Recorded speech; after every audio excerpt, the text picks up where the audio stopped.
Bonjour, et peut-être à Dieu on ne s'est jamais vu le sujet traité.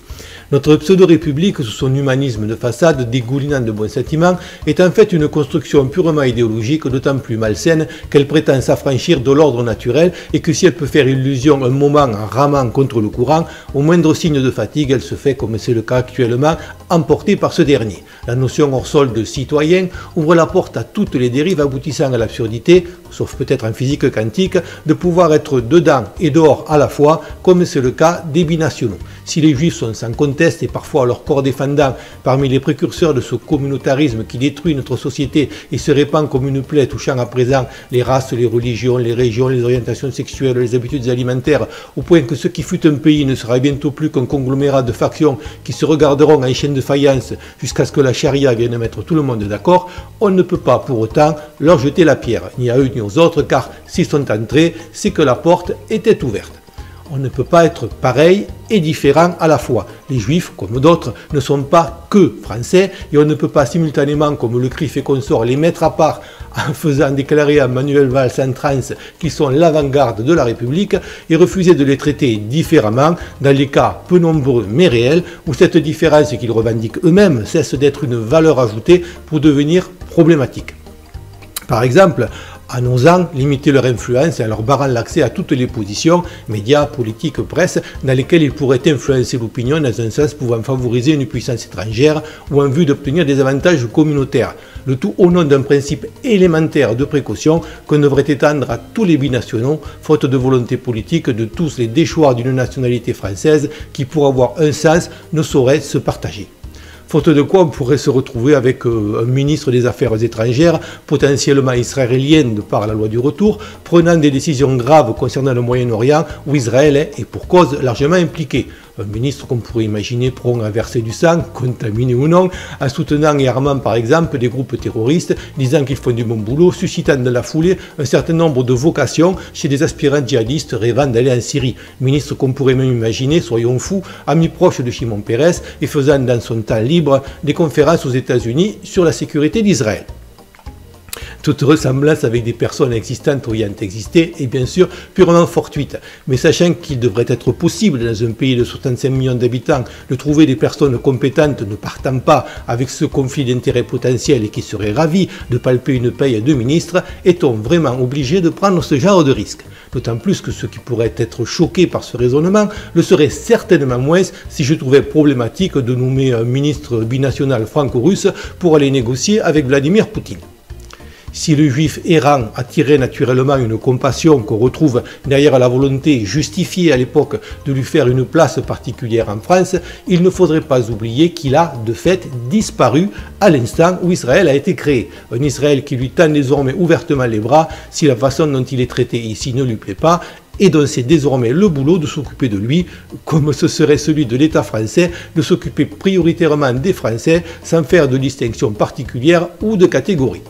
Cette compassion, qui n'est donc plus justifiée, se double d'une incarnation symbolique des horreurs auxquelles peut conduire la barbarie humaine.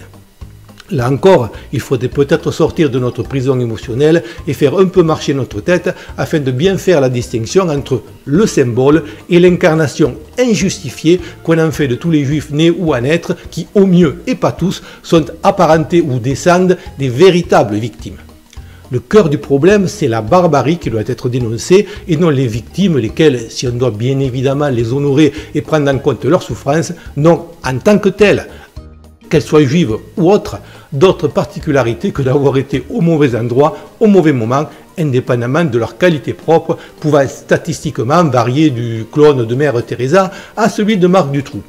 En dépit des atrocités incontestables dont certains de leurs ancêtres ont été victimes, les Juifs sont humainement des gens comme les autres et sauf à adhérer soi-même à la notion éminemment contestable de peuple élu, les sanctifier en bloc revient à sanctifier des Harvey Weinstein et autres DSK ou à confier l'esprit serein de ses enfants à babysitting, à des Roman Polanski, Woody Allen, Daniel Cohn-Bendit ou selon Roger Hollendre, jamais contredit par l'intéressé, Jack Lang.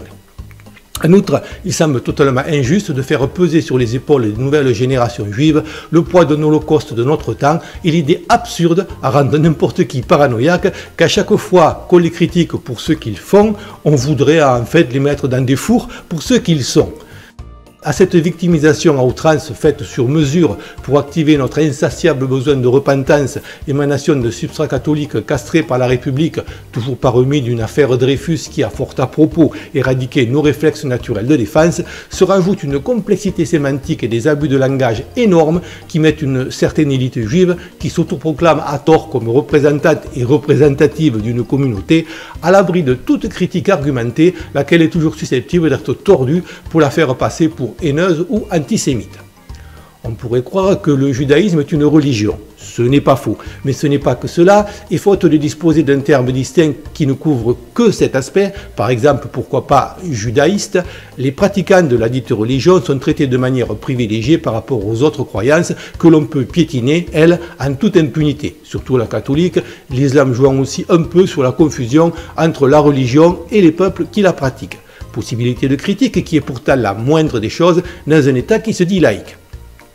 Ces judaïstes, lesquels, maintenant que le terme est défini et contingenté à la religion, peuvent être critiqués sur ce seul point, posent effectivement, en tant que précédent et parfois par leur action, un problème dont on parle peu. Il est en effet difficile de refuser à l'islam le halal et les abattages rituels qui vont avec quand on accepte le kasher, le foulard quand on accepte la kippa, la circoncision quand on accepte la circoncision, les mosquées quand on accepte les synagogues, le côté politique de la religion régentant tous les aspects de la vie et prévalant sur les règles de la République quand on accepte le Talmud, etc., etc., etc. Symétrie troublante qui explique peut-être que de Julien Drey à Harlem Désir, en passant par l'omniprésent Bernard-Henri Lévy, la quasi-totalité des fondateurs de la funeste SOS Racisme qui a bloqué les vannes de l'invasion migratoire en position ouverte, permettant de changer le mode de pensée français au départ peu enclin à accepter ces particularismes, ne sont pas des Auvergnats ou ont une conjointe qui ne l'est pas davantage. Donc, sauf à souhaiter que notre pseudo-laïcité explose sous le poids de ces contradictions ou soit réduite à néant quand les équilibres démographiques auront fait pencher la balance du côté de l'islam, avec les conséquences pas toujours enviables constatées ailleurs de par le monde, tant pour les juifs que les chrétiens et les athées, il faudrait peut-être en repenser le concept. Tous les juifs n'étant pas religieux, ce serait donc un peuple, une race ou une ethnie. C'est là un piège dans lequel beaucoup de monde tombe. Car la question devrait être, les juifs sont-ils des sémites? Point. En effet, une race, ça se crée comme le chihuahua ou le fox à poil dur. Les juifs se marient majoritairement entre eux, même Zemmour, réussissant à stabiliser un mix génétique dont une des caractéristiques scientifiquement prouvées est d'avoir un QI moyen de plus de 10 points supérieur au nôtre. La croyance d'être un peuple en ayant finalement généré un. Même si une conversion reste toujours possible à l'issue de longs et fastidieux parcours du combattant permettant d'enrichir le dit mix de gens riches et ou intelligents comme Ivanka Trump, la tendance n'est plus au prosélytisme. Mais ça n'a pas toujours été le cas. Il est désormais établi, je vous mets en lien le point en anglais sur l'ensemble des études génétiques réalisées notamment sur l'ADN mitochondrial correspondant à la part transmise par la mère, que les dites mères des juifs askénazes, majoritaires et à l'origine du sionisme, sont le résultat de conversions massives de femmes essentiellement européennes, ce qui les rend à peu près aussi sémites que Macron est patriote. Il y a donc probablement plus de sémites descendants d'anciens hébreux islamisés chez les Palestiniens, origine que reconnaît même David Ben Gourion, fondateur de l'État d'Israël dans son livre Eretz Israël paru en 1919, que chez ceux qui les ont foutus dehors pour récupérer le pays de leurs soi-disant ancêtres. Le terme antisémite est donc particulièrement abusif lorsqu'il est appliqué aux juifs et ne sert objectivement qu'à justifier, pour autant que le fait d'y avoir supposément habité il y a 2000 ans puisse passer pour une justification, l'annexion de la Palestine. On pourrait même aller jusqu'à en déduire, comme Jean-Paul Sartre dans son livre Réflexions sur la question juive, que les juifs n'existent pas, en tout cas en tant que ceux qu'ils croient être, même si cela a fini par donner corps à un peuple. Le terme juif est donc en fait un gloubi-goulba confus de toute ou partie de ces différentes composantes, critiquables individuellement quand on dispose de ce qui n'était hélas pas le cas d'une lexicologie pour ça, mais pas dans leur globalité. La haine réelle que peut entraîner chez certains esprits simples et manipulables l'impunité qui en découle pour certaines élites et qui malheureusement se retourne souvent contre des juifs ordinaires qui n'emmerdent personne et ne demandent qu'à vivre leur vie, cette haine donc, qualifiée à tort d'antisémitisme alors qu'il s'agit souvent d'anti-intouchabilisme, se nourrit du paradoxe que plus on lutte contre l'antisémitisme, plus on le fait croître, car cela met en exergue le mensonge égalitaire du fantasme républicain selon lequel les juifs et les autres binationaux sont des citoyens comme les autres quand la réalité et la façon dont le gouvernement les traite démontrent le contraire. Hypocrisie qui n'est que renforcée par la tentative d'amalgamer les antisémites aux antisionistes, sachant que si les premiers sont souvent aussi les seconds, la réciproque n'est absolument pas systématique, l'antisionisme étant lui d'essence purement politique, ce qui n'empêche pas, à la marge, des gens dénués de jugeote de tenir les binationaux israéliens pour responsables de la politique israélienne, alors qu'ils ne sont pas plus consultés que nous le sommes par les élites qui agissent en leur nom. Merci de liker et de partager, et comme toujours, je ne prétends pas détenir la vérité, donc si vous avez des éléments complémentaires ou un avis divergent, les commentaires sont là pour ça.